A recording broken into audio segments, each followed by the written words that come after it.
Random thought. If they were to go through your work emails for the last 5, maybe 10 years, would you still have a job?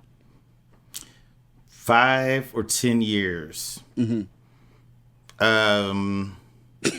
Uh-oh. I thought I knew the answer to this. I think it depends. It depends. So, and the reason why I say it depends, I think if we go 10 years back, that's 2011. Mm-hmm.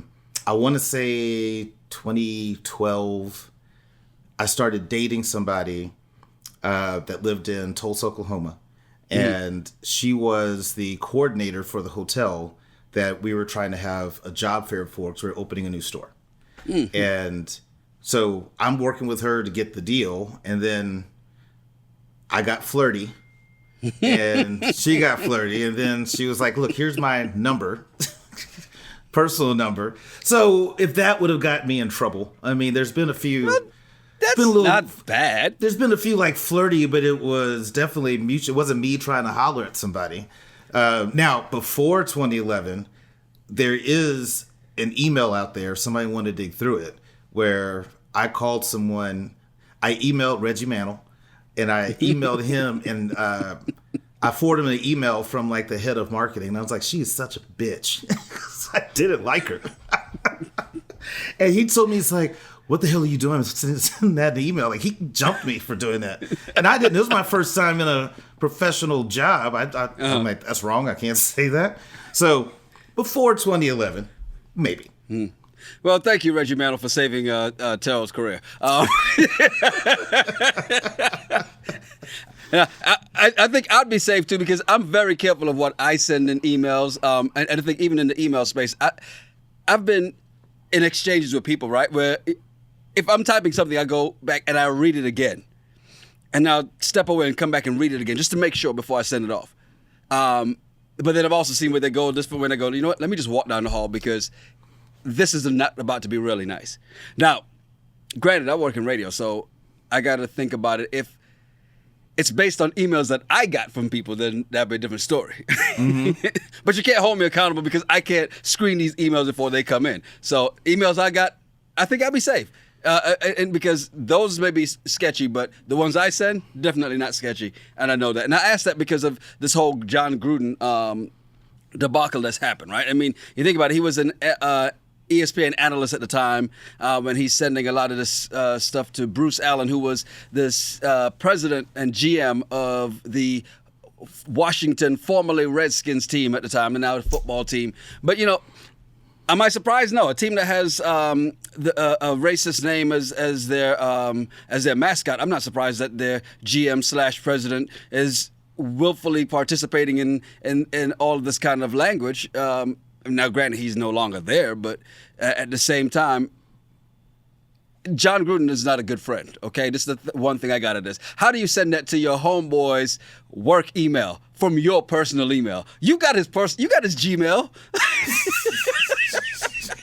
Bruce Allen's an idiot. He should have never let him send it. After the first one, he should have been like Reggie Mantle. What are you doing? Totally. I think, watching that whole thing, I remember when the first email came out where he was talking about DeMarcus Smith. Right. I was like, well, could he recover from this? It was 10 years ago. Could he have been joking? Right? Because I don't want to say he's racist because of that comment, because I have made jokes at other races' expense in my lifetime. Not racist. I just cracked a joke. So was that what he was doing? And I was like, well, let me see how he apologizes to get out of this. And his apology was weak. As soon as I heard that, I'm like, yeah, you're done, dude. And then but you don't like the apology tour, so no, I don't. I don't like the apology tour. You said what you said 10 years ago.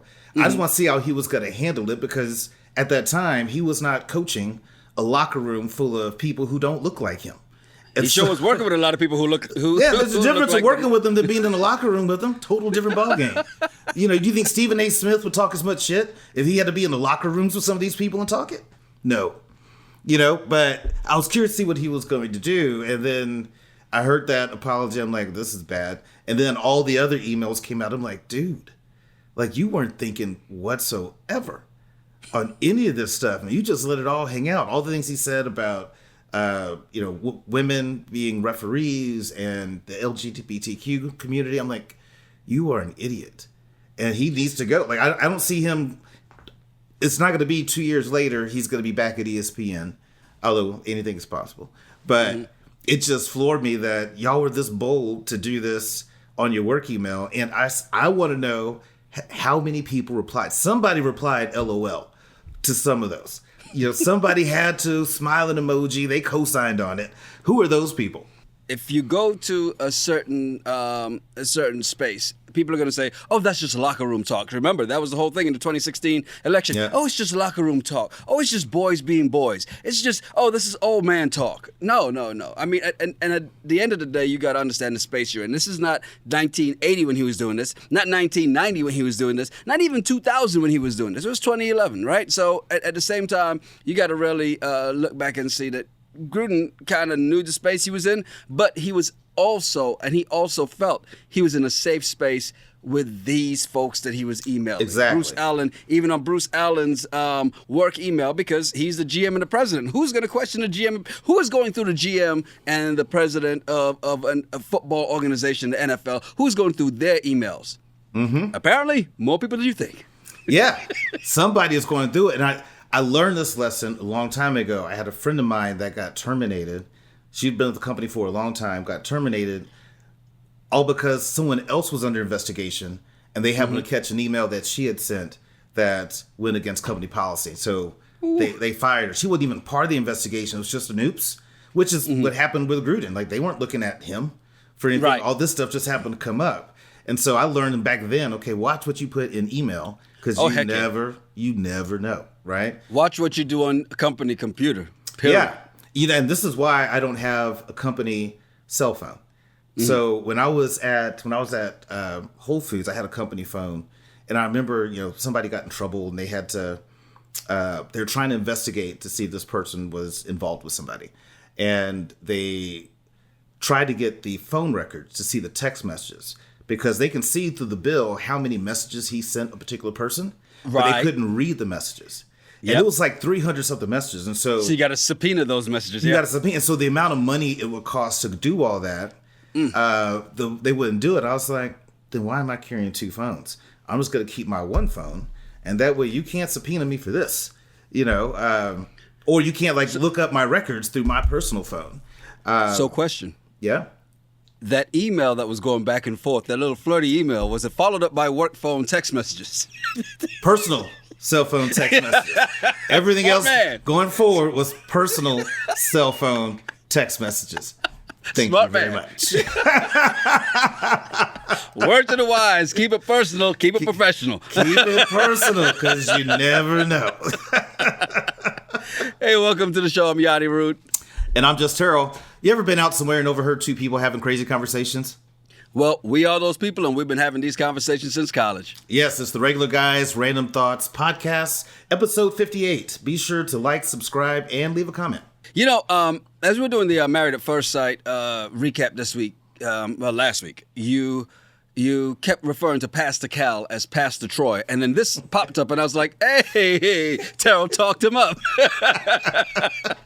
Because I saw this thing, the headline says Pastor Troy organizes gun buyback, right? And basically what he did was, over the last weekend, he organized a gun buyback to keep South Fulton County streets gun-free, right? So if a person returned a rifle, they received $100. Handguns and other broken weapons got $25 to $75. And basically what he did, and he kind of posted this after it was all said and done in a message on IG, he thanked everybody who came out and participated, and said that because of the program, 50 guns were taken off the streets. So, congratulations to, and kudos to Pastor Troy, not Pastor Cal, who's organizing, some, conflict-free resolution in a matter of trying to get these guns off the street, while Pastor Cal on the other side is organizing conflict with these bad matches on Married at First Sight. Just want to clarify that real quick. Yes, big difference. And hey, kudos to Pastor Troy for doing that. But my question is, what are you doing with the guns after you get them? Like, is Pastor Troy trying to stock up his own little arsenal? Because I'm like, look, if I'm going to live here in this city, I want to take all the guns from the rest of you guys so I know I'm safe. So I like that strategy. I'm like, yeah, I'll buy that gun. Or is he going to wind up flipping guns? Hey, Pastor Troy's pawn shop. Yeah. Why not? You'd be walking by, it's like, man, I only got $25 for that same Glock that he has on sale for $225. Hey, it's called markup, man. It's called business. Yeah. Buy low, sell high. Make that money. I mean, good for him to get the guns and stuff off the streets, but that's still a low price. Because when I was looking to buy a gun, they weren't $25, $50. Well, it's not about the price, because you don't want somebody to go steal a gun to come bring. It's about the message and the mission and what is behind that, right? And behind it, the feeling and the intent behind it is to get the guns off the street, right? So like, if you got a gun, no questions asked, you drop it off, no questions asked. That's why you don't usually have, even when cops do it, of course you don't really trust them. You're like, I know they've got my face here, now they're gonna be following me because they try to figure out how I got this gun in the first place. But it's about getting those guns off the street, because at the end of the day, and the crazy thing, because this is an open carry state, right? Just like Texas, like they're like kissing cousins right now, Texas and Georgia. I see what you did there. You like that, right? But in that sense, it's just getting the illegal guns, because that's the main thing people are always worried about, is the illegal guns. Like, it's not about getting the, nobody's coming to beat down your door and take your guns away. That's why this kind of gun buyback program is good. Illegal guns, hey, let me get those off the street, because if the gun is in your name, you're less likely to try to shoot somebody or commit a crime with it. But if I buy an illegal gun for $400, I buy a nice Glock, illegal gun for $400, and you're only wanting to give me $25 for it, I'm short. I'm taking the loss. Why would I do that? You know what? This is why you have never been invited to those meetings, sir. I'm just saying, it's not like Pastor Troy can't afford it. He's got money. It's been a long time since no more playing GA. Come on now. And think about this. He's doing a lot, unlike, I'm sure, your buddy in the kissing cousin state of Texas, Mr. Ted Cruz. What's he been doing recently? Has he been buying back any guns? No, he's just annoying as hell. That's pretty much what's going on. So you might have read about this. So last weekend, Southwest had a whole lot of flights that got canceled. And a lot of people were hosed. It was a big deal. And all these different conspiracies that there was a strike, that the Southwest employees were on strike because they didn't want to deal with the It's because of mandates. Dave Chappelle's The Closer Special. That's why they're on strike. Yeah, because they didn't want to deal with the vaccine mandates and all that. So, of course, anytime there's an opportunity to open mouth, insert foot, intro Ted Cruz. So what Ted Cruz had to say about that is, so Joe Biden's illegal vaccine mandate at work. Suddenly we're short on pilots and air traffic controllers. Thanks, Joe. I was just like, this dude is just such a politician that it's annoying. He has no fact because the pilots administration, the union, and even Southwest all claim that there was no, walkout or whatever. Now, if you're a union, you have no problem speaking up on this. Like, if the union would be the first people to be like, yeah, no, we did do that. Just to let you know, because that way the union would hold power. So why would the union lie? Right. So, but for Ted Cruz to throw that out there without any fact, similar to when, the everything Trump was saying about the election and all that stuff without any facts. And then they counted in your state. They counted, and nope, that's not right. They counted again. Nope, that's not right. They counted again. I just need you to find me 13,000 votes, or whatever number it was. Yeah. So Ted Cruz is just that type of politician that just likes to take opportunities to highlight himself and make himself popular.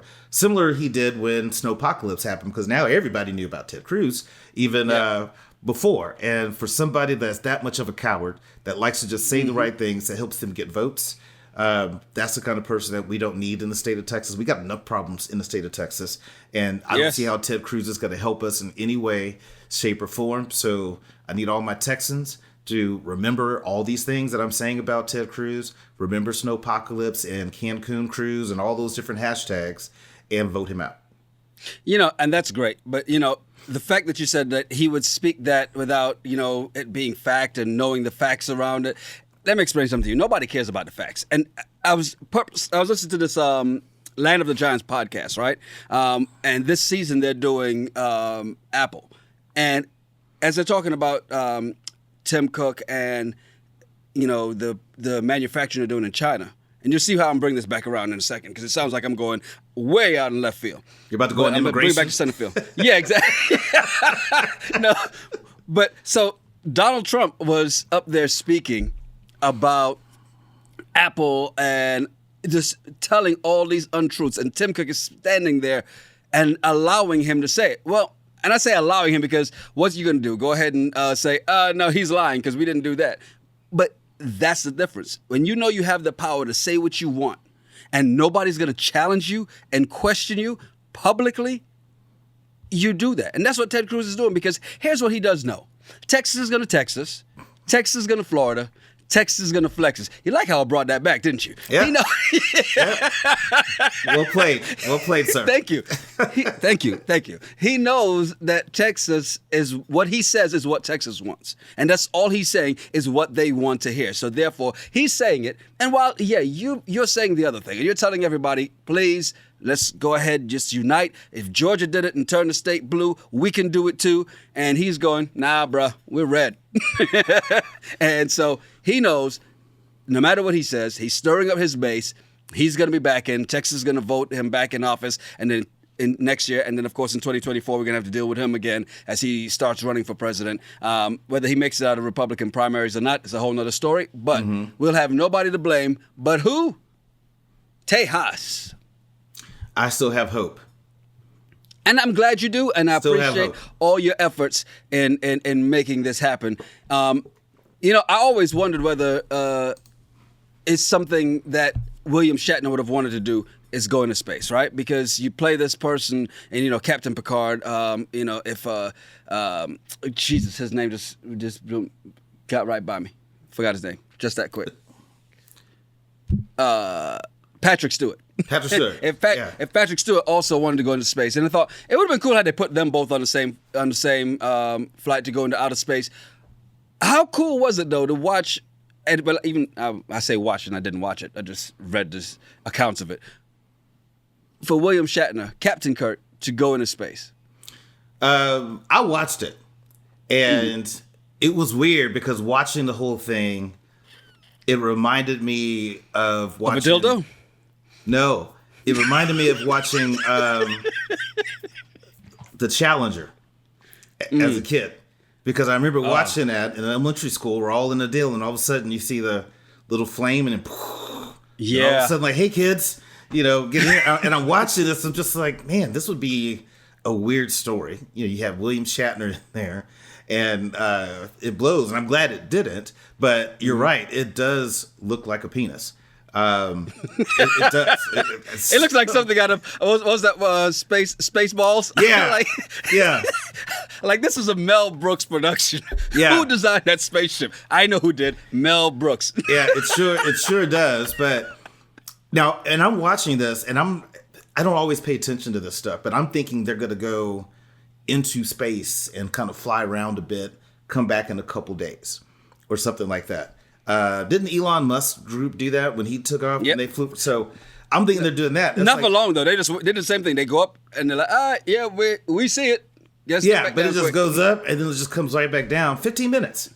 I was like, wow, that's interesting. So good for him that he got a chance to experience it. He's popular for being someone space, the final frontier. He's popular for that. So for him to have gone to see it, holding some of Jeff Bezos' action figures, which I thought were weird.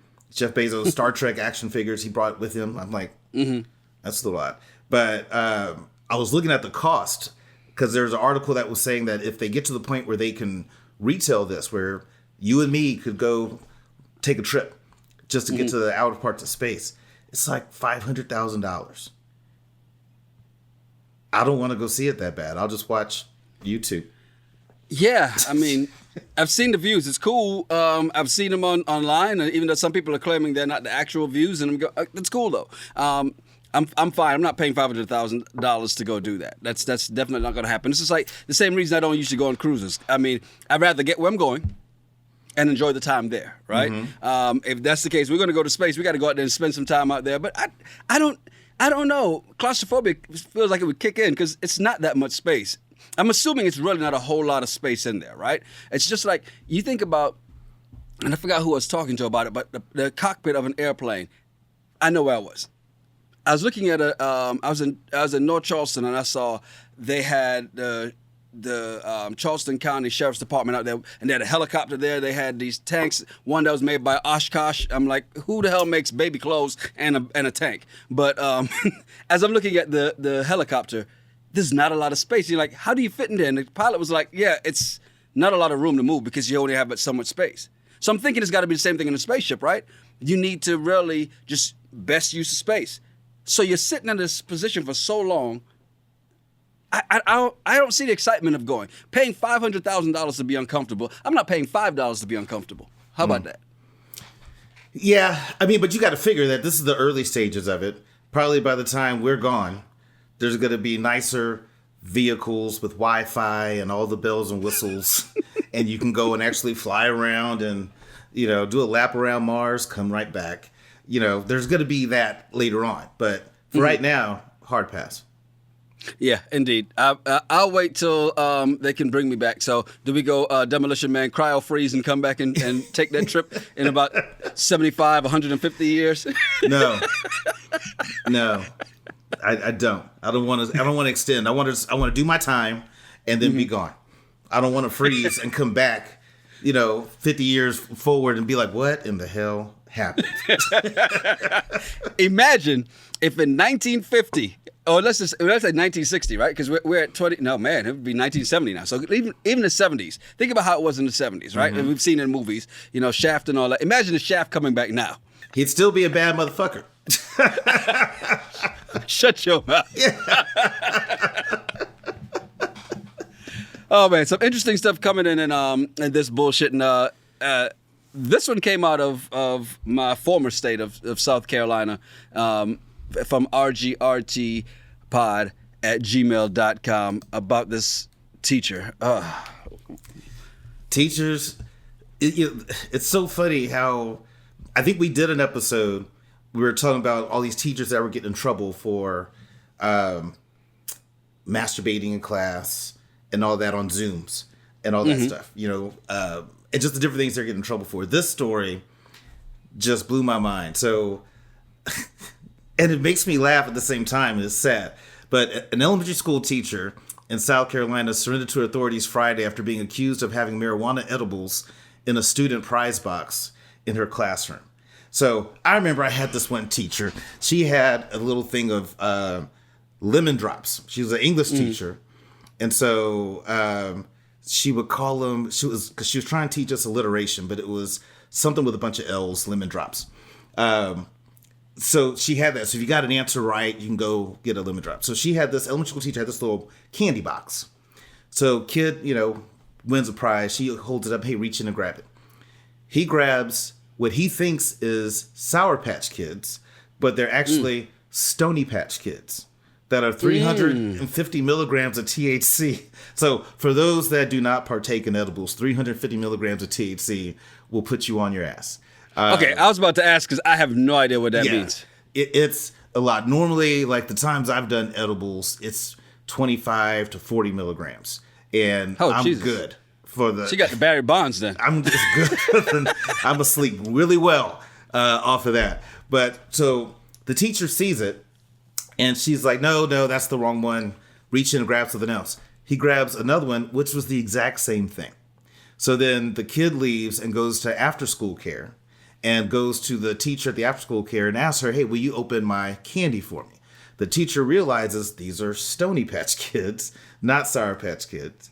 Calls the school. Kudos to that teacher. Calls the school. The school also calls the authorities. The authorities go to the teacher's house and find a whole bunch of packs of edibles that fit the description of what this kid had. And I'm thinking to myself, who brings edibles to school?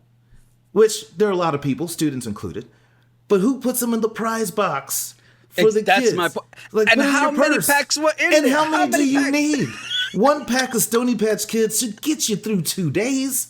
You don't need to have packs of them. You know, the real question is why did they have so many? And were they selling them to some other teachers? You know? See the teacher knocking on your door. Can I talk to you for a second? I just can't take one moment of these kids. Do you have any candy? Wink, wink. Maybe that's what she was doing, is actually selling. Because that doesn't make sense why you'd have that many packs and you have a whole bunch of them at your house. Now, I know friends who are heavy cannabis users, and they're not that sloppy. You know, the great philosopher Biggie Smalls once said, never get high on your own supply. Apparently, this teacher was, because how do you put them in the prize box, forget they're in there, and tell the kids reach in to get it? And probably put them in there to stash them so it wouldn't question why you have candy in your purse or whatever. But regardless. Yeah, but then once Ridiculous. you see him pull out the first pack and you knew it was wrong, you let him pull out another pack. So there's just so much of this stuff that I'm curious about. She's still in jail. She's not able to bond out.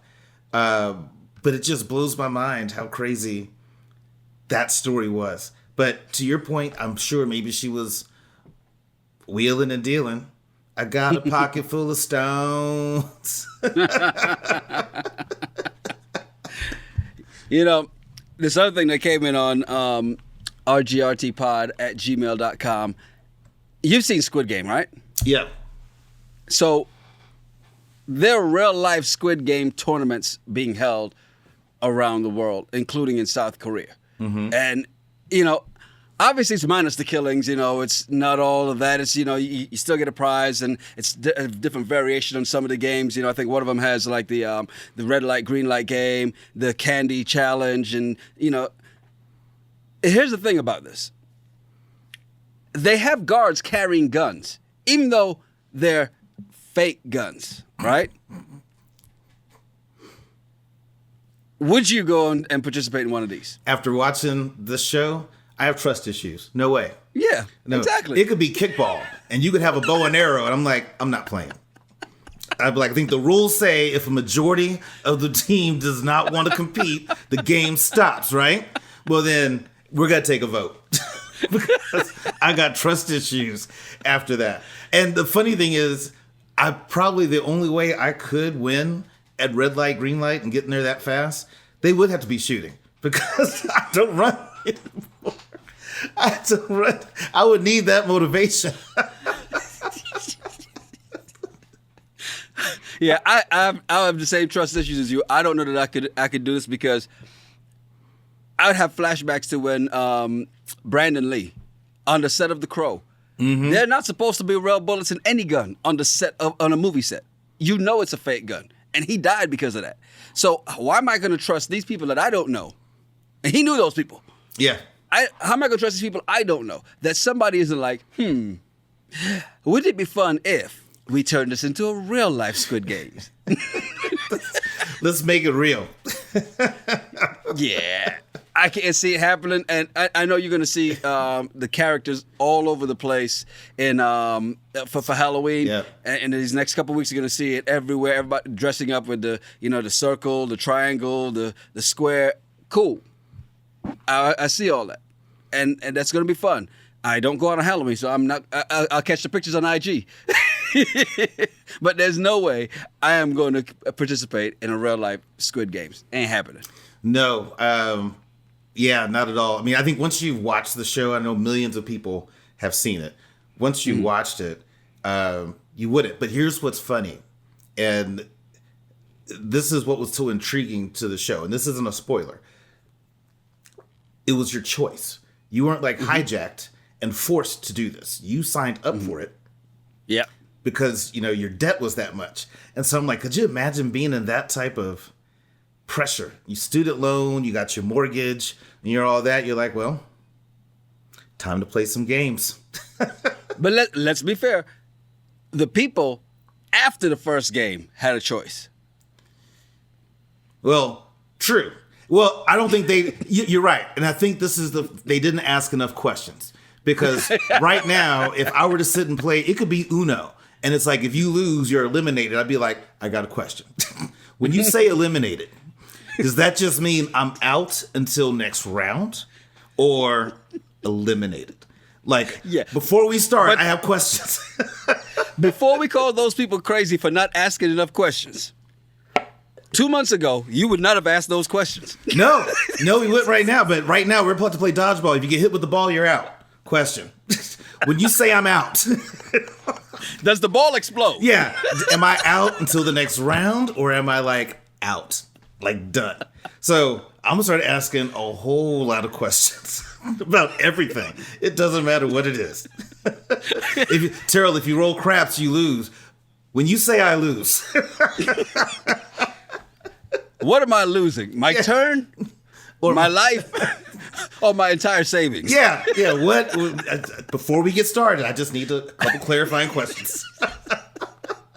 So here's the thing. And so I think moral of the story in this is, if somebody asks a bunch of questions for something that you just think is just ordinary now, don't get upset with them. Understand, they've watched Squid Game, and they're like, I got a question.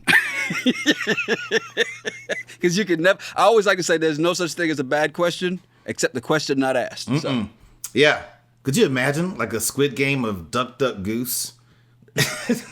You lose. You get tagged. Pow! Just run there crying. Duck. Duck. The question becomes, what game do you think that you would play that you know for sure you would win? What kids game do you go, yeah, I know I'd win this one? A kids game I know I would win. Foursquare. What's that? You remember Foursquare?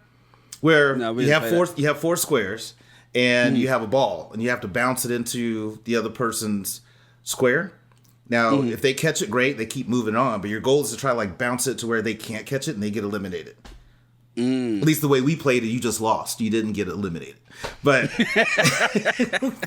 I think that's a game that I could. I think that's one. What about you? Yeah, I don't think I have any. I mean, because here's the thing, I am not great at any one game.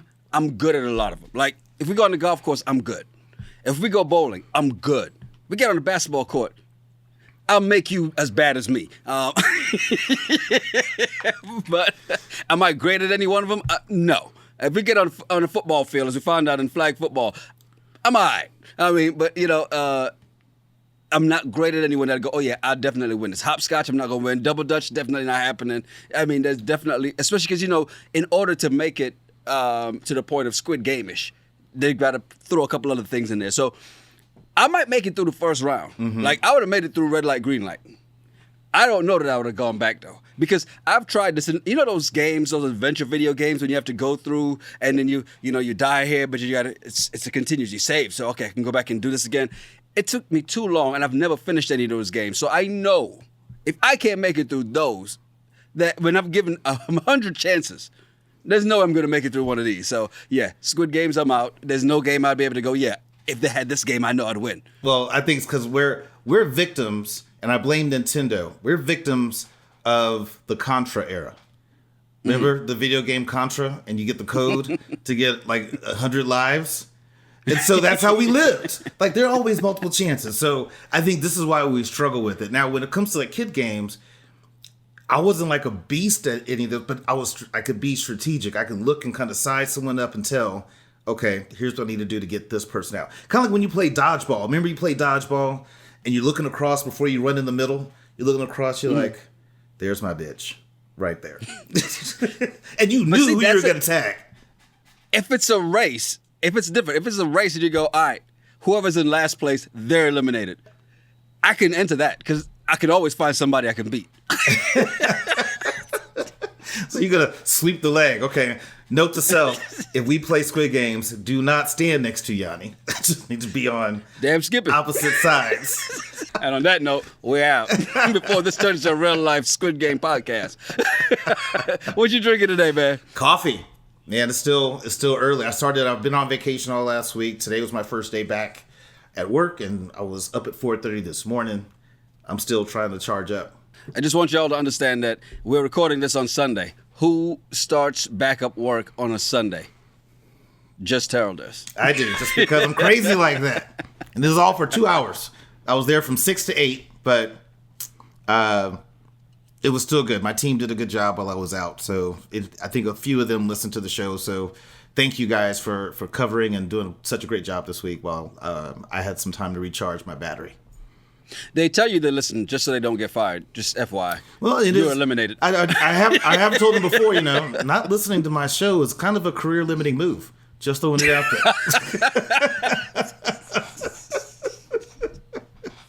Oh, shit. I'm Yanni You want to get promoted, huh? Tell me what was on episode 42. What did we talk about? Hell, I don't know what's on episode 42. Yeah, hey, let's go back and listen real quick. Let's get out of here, man. I'm Yanni Rude. And I'm Just Terrell. Hey, remember to follow us at Yanni Rude, at Just Terrell, and at RGRT Pod. Yes, send us some of your random thoughts or some of your bullshit. We'll talk about it on the show. It's the Regular Guys Random Thoughts Podcast. Cheers. Cheers.